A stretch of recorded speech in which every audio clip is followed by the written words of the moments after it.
is Michael Gould, founding member of the NYPD K-9 unit and a friend of the show. Thank you very much for being here today. Thank you, Laura. Okay, so let's talk about this signal sniffer. I think for many of us, it was the first time that we heard about it during our special last night on NewsNation. What do you make of this? Tell us how it works and maybe why it wasn't used sooner.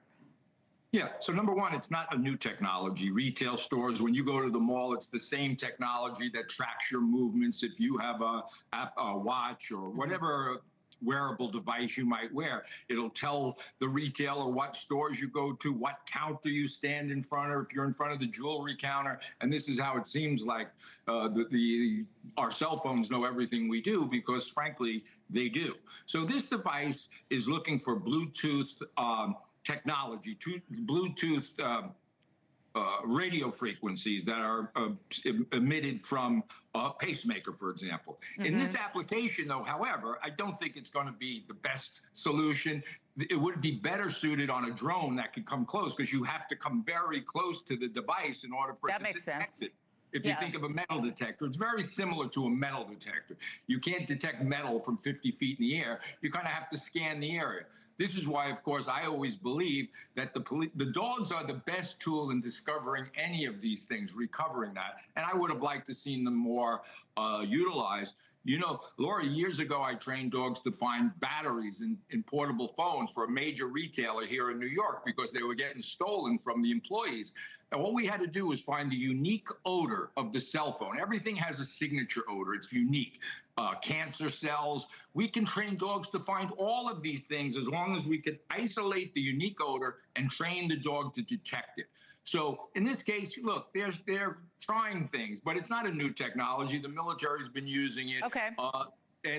It's, as I said, analogous to a metal detector. Listen, this is why I love having you on the show. I didn't know that canines could detect batteries. That's really useful information. And I want to go back to something I asked you there at the top, though. This is very interesting, what we're watching. And maybe they are using drones. We have seen drones in the air. Maybe they're using that for the signal sniffers as well. But I am surprised, which is why I wanted to talk to you today with your canine experience. I guess we did see canines in the beginning, but we haven't seen them at all that I've been noting from our coverage and from all the drones. Is it too late? It rained. We're 2 weeks in. We're going into the third week. Is it too late? It's not too late to get the canines out there, because we did that in the Long Island serial killer, right? And decades passed, and we were able to find some results with that. Laura, that's a great point, but it depends on what you're looking for. So every dog is uniquely trained to find something. Bomb dogs are trained to find explosives. As I said, I train dogs to find cell phone, lithium batteries. So to some degree, the weather will contaminate odor. But if you're looking for tissue, human tissue, as they were bones and so forth out on Gilgo Beach.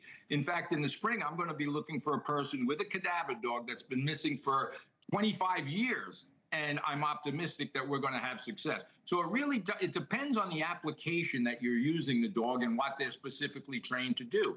But evidence recovery, when I was the commanding officer of the K-9 unit, any major crime, I would have dogs out there and investigating for recovering any type of evidence. Right. Well, listen, we want to have Nancy found alive. And I keep thinking about that trail of blood from her front doorstep, how it did go out to the gravel into the driveway. And that's what we're all hopeful for, is that something will be picked up, that she will be found wherever she was taken, and that she will be found alive. The FBI is awaiting results of the evidence that authorities say do not belong to Nancy, that was recovered inside of her home.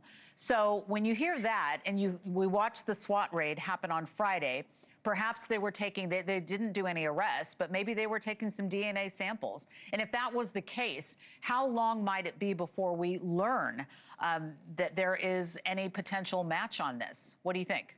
Right. It's going to take time, but really quickly, nothing has changed in the 14 days. The facts of this case have not changed at all. If you really reflect back, we have a missing person.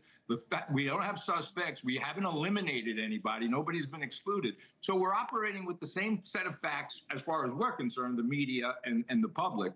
I think the FBI, of course, has far more information. But nothing, in my analysis, nothing has changed from day one here. Okay. Well, thank you very much for weighing in. Founding member of the NYPD K-9 unit, Michael Gould. Always good to see you. Thank you for joining us today. Thanks, Laura.